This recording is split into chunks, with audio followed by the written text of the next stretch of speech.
Let's get to women and power. And the spouse of the Deputy President, Pastor Dorcas Rigathi, has vowed not to relent in her endeavor to rescue the boy child from alcohol, drug and substance abuse. Pastor Dorcas says following her visits to towns and villages across the country, she realized there is something wrong with the boy child that needs immediate attention. She claims over the years, too much attention and resources have been directed towards the girl child, leaving the boy child disenfranchised. The second lady says her office is working towards rehabilitating the addicts in inpatient and outpatient programs. The campaign's objectives is to save a generation the country could lose due to alcoholism and drug abuse if nothing else is done. NTV's Rose Wangoi spoke with Pastor Dorcas Rigathi, and here is her story on our weekly segment of Women and Power.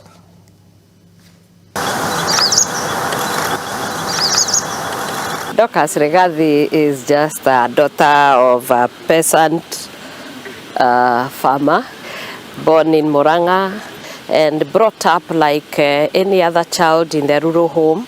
Unfortunately, we lost our father early enough, and I was brought up by a widow. And because there were so many challenges that we faced, we moved from where we were. And I was brought up in the ghetto of Kiandutu. And of course, I went to school in Mugumoini Primary School. And then from there, I was admitted at Alliance Girls. And for the 4 years I spent there. From there, I moved from Alliance. I went to St. Francis for 2 years. And from St. Francis, I went to Kenyatta University.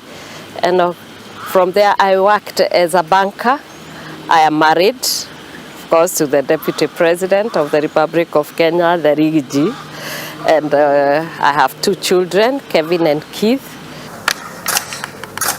As spouse of the Deputy President, I feel that I am accountable and I was called to service. And that is why you find that I'm busy moving across the nation and doing what I should be doing. Many people ask why I am working, and as a wife of the Deputy President, I'm just supposed to be maybe an ornament or a monument in an office, just sitting there and doing nothing. But in the presidency, I believe that it's a constitutional office, and since it is, there are expectations of the people, I decided to join His Excellency, the Deputy President, in service and making sure that the people who voted for us also receive the service they need to get. As I came into this office, I decided to cut my fabric on the vulnerable population. The first one is the boy child, the one I've been talking about.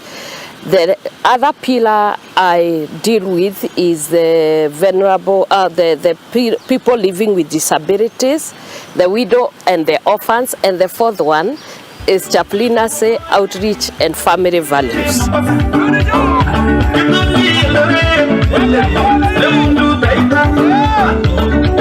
The boy child is neglected for the many years when we have been emphasizing, and there is nothing wrong in bringing up the girl child and having affirmative action.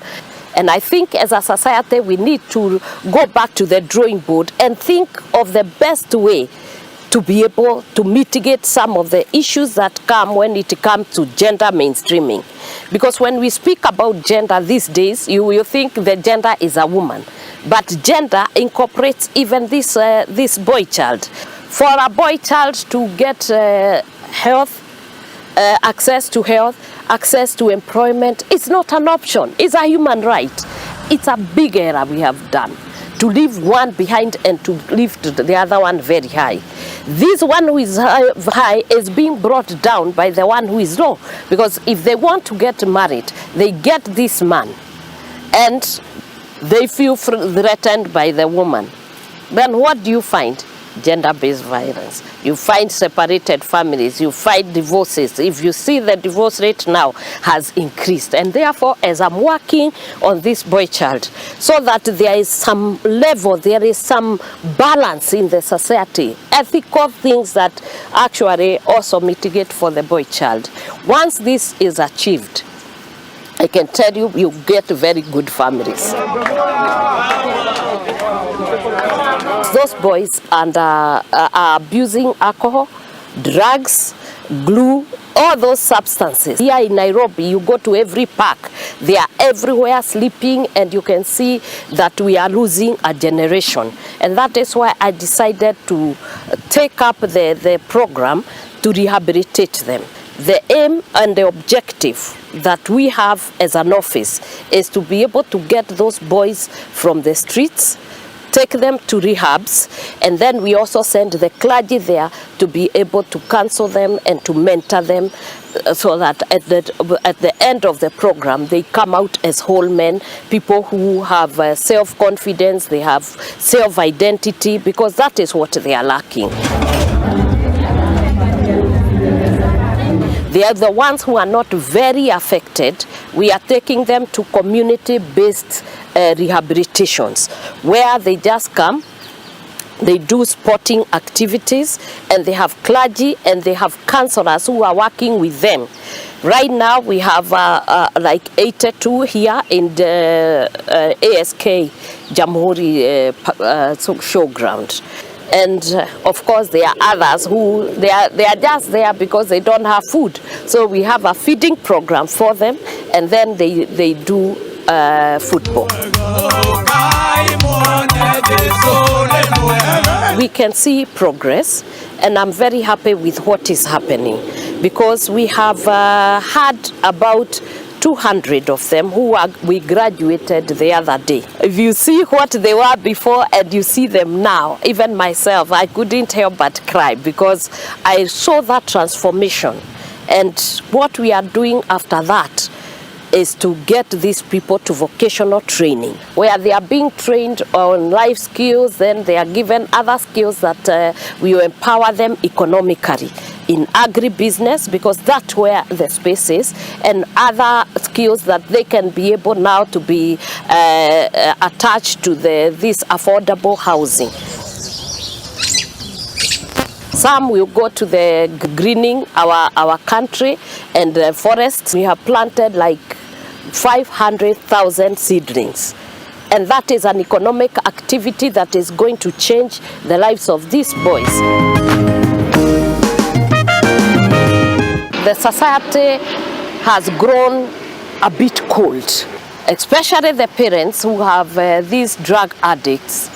They have not realized that once you get into addiction, it's a disease. And therefore, they ostracize their sons, they reject them, they don't want them coming around them. Most of the work which we did in the first 6 months was advocacy, so that we start to get people to be more sensitive to the crisis that the country is going through about the boy children. I went to 3 countries, and all of them have programs for rehabilitation. So we have come up with a hybrid of those ones, where we have community-based rehabilitation. The health village is a place where you go get those people who are in addiction. You have a program where they will come in the morning, they go to the clinic, they are treated, and the next thing they do is from there you get them to activate or a vocational training. Then in the evening they go to sporting activities, so there will be a sports academy there. From the sporting they can go home and come again in the morning. And by the time they do all this, it means that they are directing their energy into the right places. And after they are through with their program, they will be able to be connected to the jobs. The other thing that is going to be found in that health village is a detention center, of which we want to work with the prisons. You see, some of these people who have been abusing substance, they go, they are given, they have done two petty crimes, and others are caught with, I don't know, bangi and all that, and then they are taken to the cells. These young men, when they go to the cell and they stay with the other hardcore criminals, they become radicalized. So we want to see a situation where they can come out, also be treated, they go for vocational training, they do sporting, and of course they can be taken care by the prison guards there. They see that they have come back and they are not running away until they finish their term. They will come out as whole men and also become productive. It will be a correction center. And what we need is to make sure that we bring them closer, we love them, we care about them, and where we can, whoever is there, and you know you have enough, you have some money, you can support them to go to the rehab. At the same time, those who can be able to contact us, we are starting to get those health villages. We will be contacting people so that they can come. I think the church has a big role to play for all these programs that you see I'm running, from the programs of the widows and the orphans, the program of the Boychild, the program of the people living with disabilities. And as you can tell, I'm a clergy, I'm a pastor for the 22 years. And this means that any time you have somebody who is like my boy children who are there, dirty, and nobody wants them, the only place they can go and be accepted and loved is a church, or even in a temple, or even in a mosque. And what we are doing, we are not talking about clergy. When I say clergy, I mean all clergy. Everybody must go for their boys and take care of them.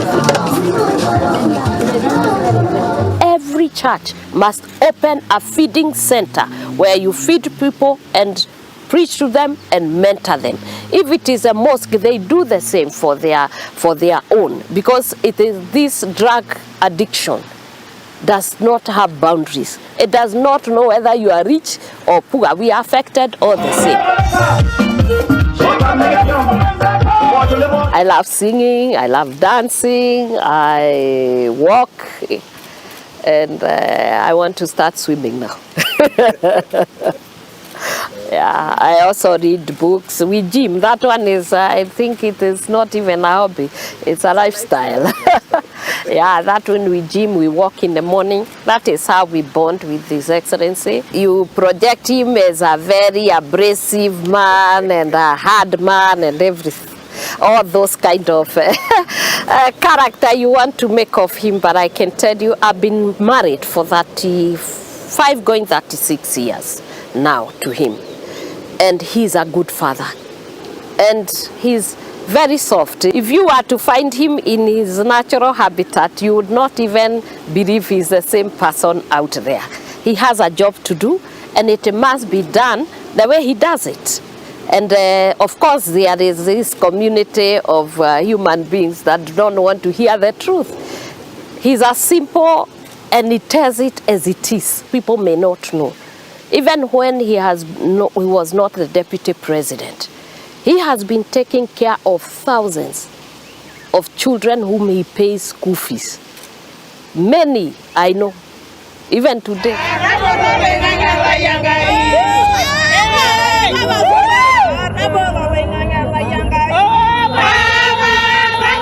Every person has a calling.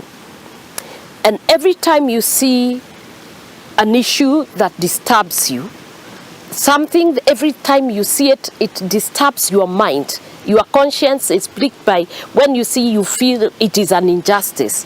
That is your calling. Go for it.